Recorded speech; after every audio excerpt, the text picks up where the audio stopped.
Welcome back to the deep dive. Our mission today is pretty focused. We want to give you basically the best shortcut to getting your head around the core paths to serenity offered by two really major wisdom traditions, Stoicism and Buddhism. It really is striking, isn't it? When you look at the sources for these two traditions, they started continents apart, centuries apart even. Hmm? Ancient Greece, Rome, India, but they often land on remarkably similar ideas about, how to live a good life. Absolutely. And the similarities aren't just like vague themes. You see them in the actual mechanics of mental discipline they recommend. So we've gone through the source material to map out precisely where their advice overlaps, especially on suffering, desire, and mental training. We're really hunting for that common blueprint for tranquility. Yeah, and that hunt, it really starts with this core idea that philosophy isn't just, sitting around thinking deep thoughts. For the Stoics, the sources are super clear. Yeah. Their whole approach was meant to be resolutely practical. It wasn't about winning debates. It was about putting the philosophy into practice day in, day out. Right, like they were building an operating system for being human. And the whole point, the goal, was to achieve a life that's described as both meaningful and fulfilling. They were after what the Greeks called eudaimonia, which the Roman sources often talk about too. And eudaimonia, that word, Yeah. it gets translated sometimes as just happiness or welfare, but it's much deeper than that, isn't it? It's more like human flourishing, living well, really thriving. And here's the really critical Stoic bit. They argued that eudaimonia was completely made up of virtue, nothing else. Not like virtue plus a nice house or virtue plus good health. Nope, just virtue. It's a pretty radical claim, actually. It means that all the external stuff, your health, how much money you have, your social status, none of that determines whether you're actually flourishing. Everything you need for the good life, it's internal. That's huge. So the power is entirely within you. Exactly. And the result, the outcome of actually living this virtue, according to Epictetus anyway, is this state of serenity, happiness, equanimity. It's like the natural byproduct of virtue. You don't chase serenity directly, you practice the virtues. Wisdom, justice, courage, moderation, and serenity just follows. It's that unshakable inner calm you get from making the right judgments. Okay. So let's unpack how that internal factory, how it actually works. Starting with the Stoic side of things, which seems to hinge entirely on this one fundamental idea, the dichotomy of control. This is pure Epictetus. It's the absolute bedrock. If you don't get this, you don't really get Stoicism. He basically says you have to constantly sort everything in your experience into two categories. Things that are up to you and things that are not up to you. And when you look closely at that first category, what is up to us? It's actually, well, it's pretty small. It's basically just our judgments, our opinions, our choices, our volition. The sources call it prohairesis. Everything else, and this is the vast majority of stuff, your body, your money, your reputation, politics, even when you die. That's all external, fundamentally out of your control. And it's worth pausing on that internal faculty, that prohairesis, because Epictetus uses some really strong language to describe it.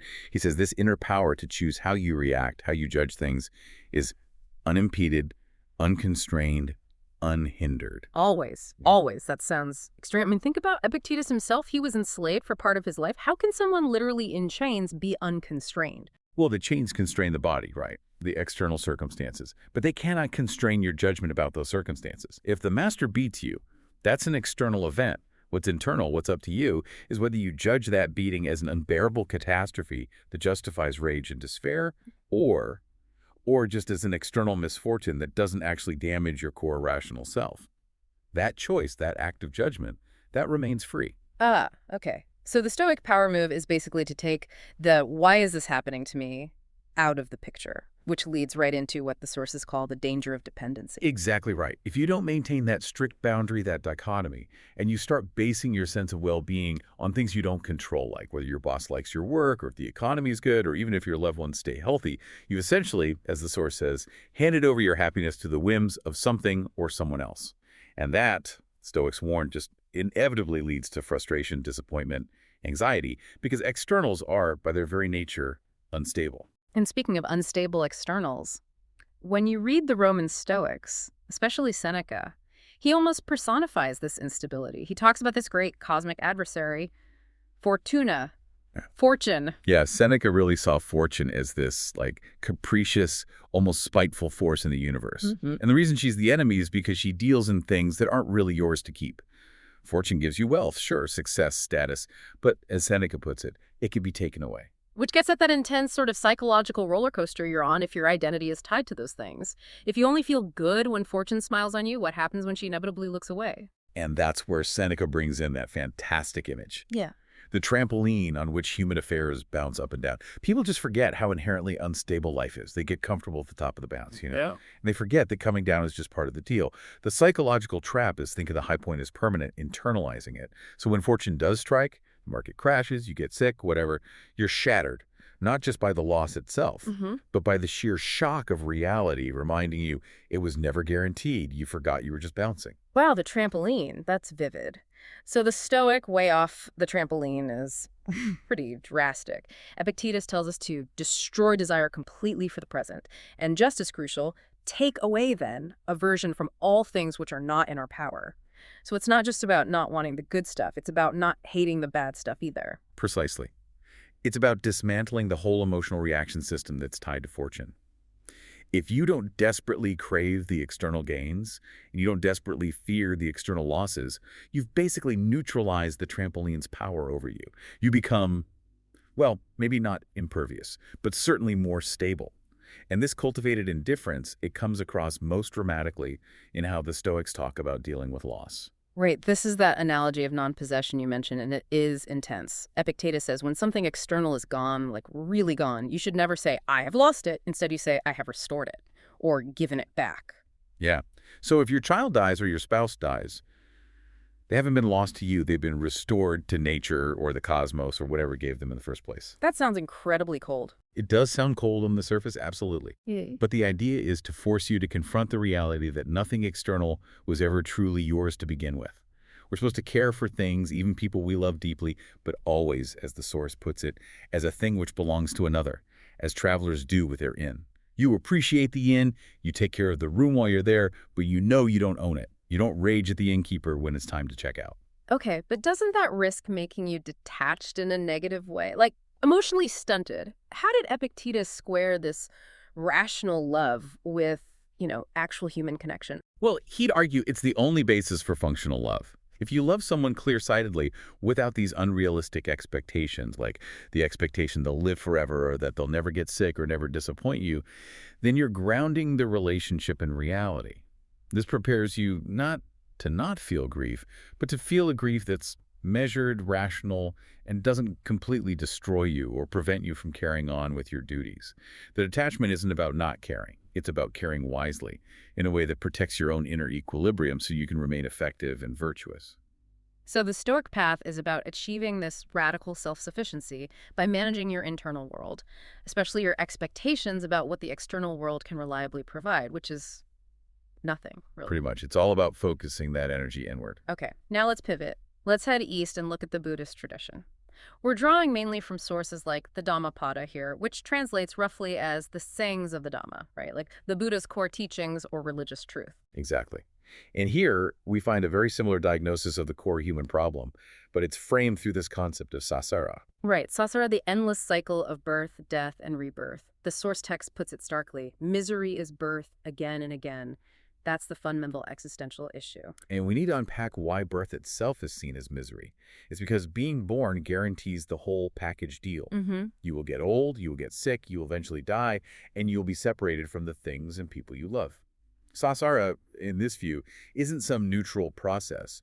It's fundamentally characterized by dukkha suffering, unsatisfactoriness, stress, precisely because everything within it is impermanent and subject to change. Okay, so if birth guarantees suffering, what keeps the cycle going? What powers this engine of rebirth? And for the Buddha, the answer is very clear. It's craving. Tachas.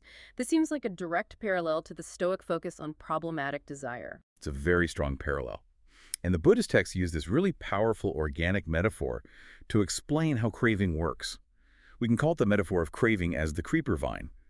The source says something like, streams flow everywhere. A creeper representing craving, having burst upward, remains. I like that. It captures how craving isn't necessarily this one big obvious thing. It's more like this insidious vine that starts small, a little impulse, a fleeting wish. But it grows, twists, spreads, and eventually it can just take over your whole mental landscape. Exactly. It roots itself everywhere. And the prescribed action, it's just as radical as the Stoic one to destroy desire. The Buddhist instruction is, Having seen the creeper that has arisen, cut out with insight wisdom its root. Notice it's not just cut the creeper, it's cut the root. And you do it with insight wisdom, a deep, penetrating understanding of how craving actually causes suffering. Just trimming the leaves, managing the symptoms isn't enough. You need to sever the source. And what happens if you don't? If you let that creeper keep growing, then you're stuck, right? The sources warn that people who are bound to the agreeable, looking for pleasure, they're just feeding the cycle. They do indeed go on to birth and old age. Yeah, giving into craving, chasing pleasant sensations, and running from unpleasant ones, that's what keeps you bound to the wheel of samsara. The texts use another really potent image for this. People crawl around like a trapped hare. They're being held by fetters and bonds, not necessarily physical chains, but mental ones. And because of this, they come by suffering again and again for long. That trapped hare image, it really resonates, doesn't it? It captures that feeling of frantic, agitated movement but getting nowhere. You're constantly scrambling, maybe for the next dopamine hit, the next validation, trying to avoid discomfort, but you're just running in circles within the trap of your own attachments, mentally fettered, even if you're physically free. It's a powerful metaphor for mental imprisonment. So the goal for a dedicated practitioner, what they call a bhikkhu or monk, is laid out very clearly.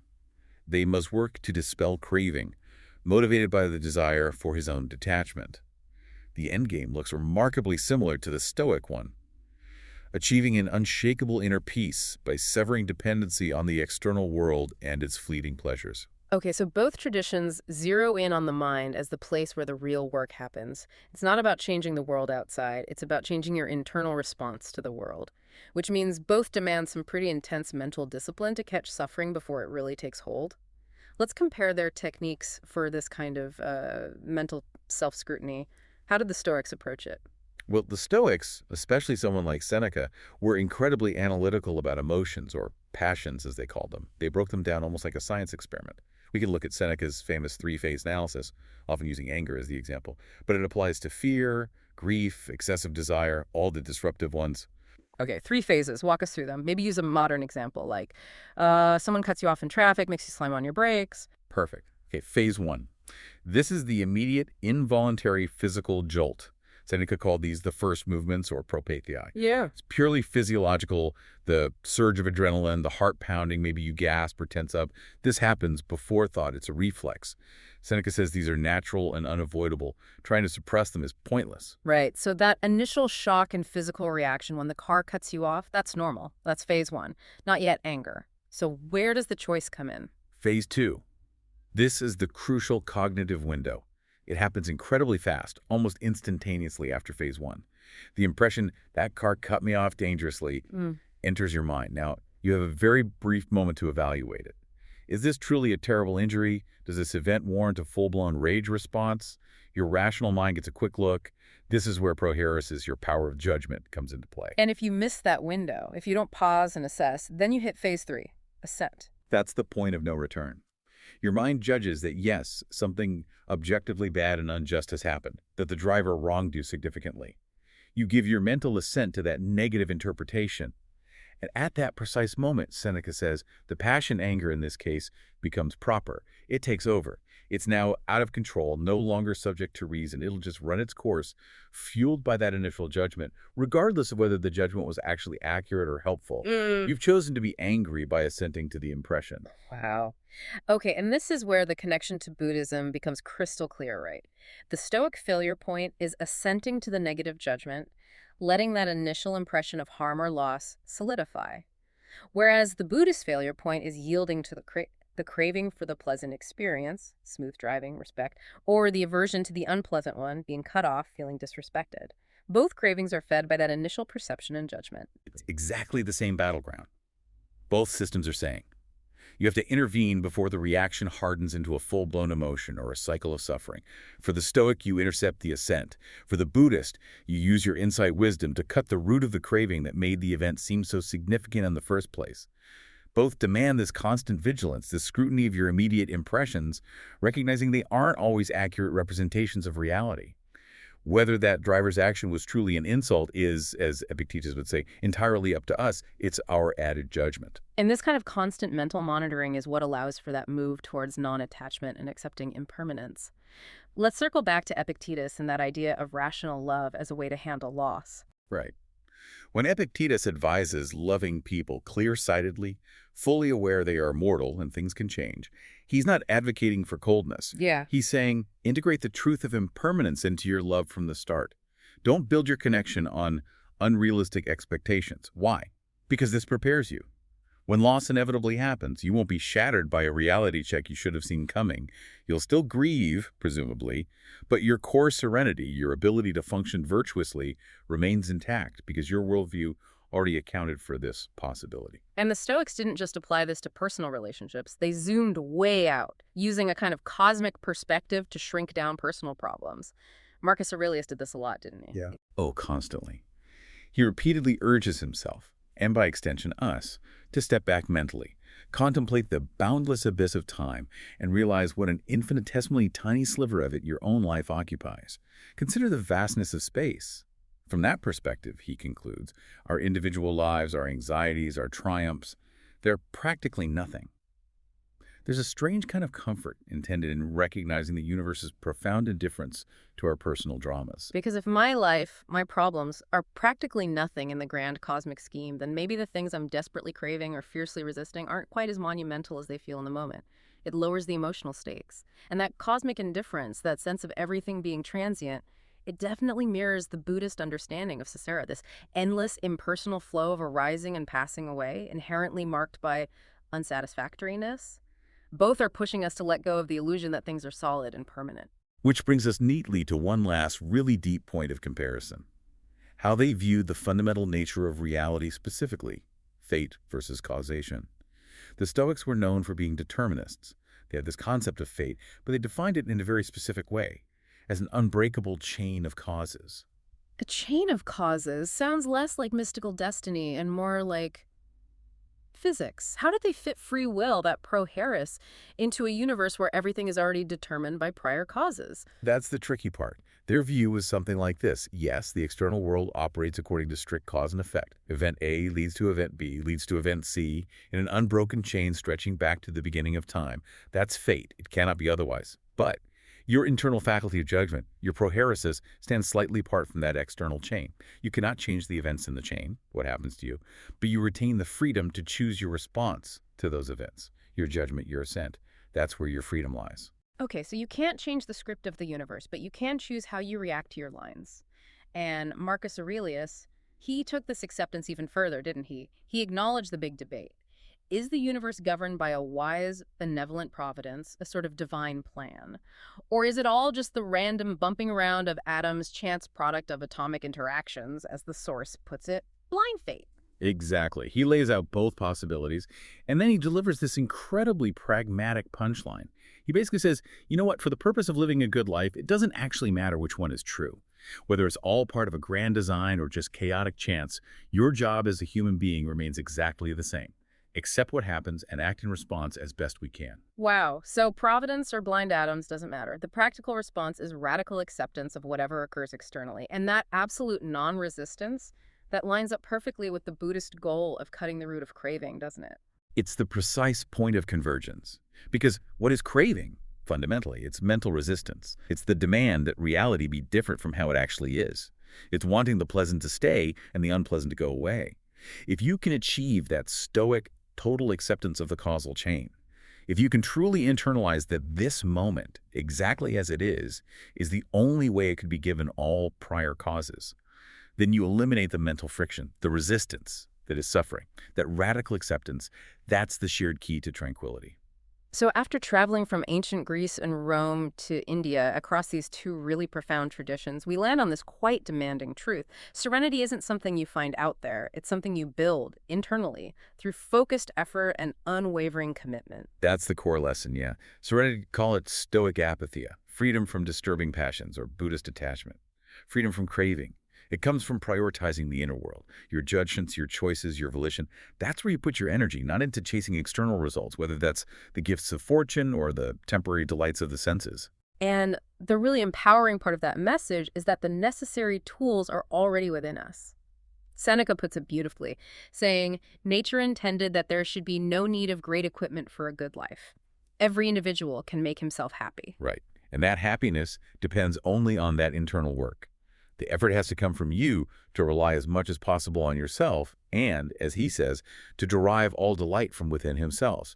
If you can do that, then your peace isn't hostage to external events. Fortune can't touch it, politicians can't touch it, even death can't ultimately destroy it. That's the promise, isn't it? The philosophical life as the path to a truly secure happiness, because it's the only thing grounded entirely within your own control. But, and this is where we should maybe end, that brings us to a final, perhaps provocative thought about the sheer cost of that serenity, the level of commitment it seems to demand. Because this internal focus, this constant work, it isn't a part-time gig. Yeah. Epictetus, who really lived this stuff, having been enslaved, he was absolutely uncompromising on this point. He warns very strongly against becoming what he calls a pathetic dabbler. A pathetic dabbler. What does that actually look like? How does someone dabble in this kind of philosophy? Well, it's the person who tries to have it both ways. They want the inner peace, the Stoic or Buddhist calm, but they also want to remain deeply invested in all the usual external pursuits. Epictetus says you can't be flying off in countless directions. You can't seriously try to master your inner world, your impressions and desires, while also being intensely focused on climbing the corporate ladder or winning political office or being the most popular person on social media. Because those external goals inevitably pull you back into dependency, right? They force you to care deeply about reputation, external validation, outcomes you don't control, putting you right back on Seneca's trampoline. Exactly. The pursuits themselves often require values and behaviors that directly contradict the philosophical path. So Epictetus basically says, if you want the prize, the real, deep, unshakable tranquility, you have to choose. You have to be willing to let go of those conflicting desires for external validation and success.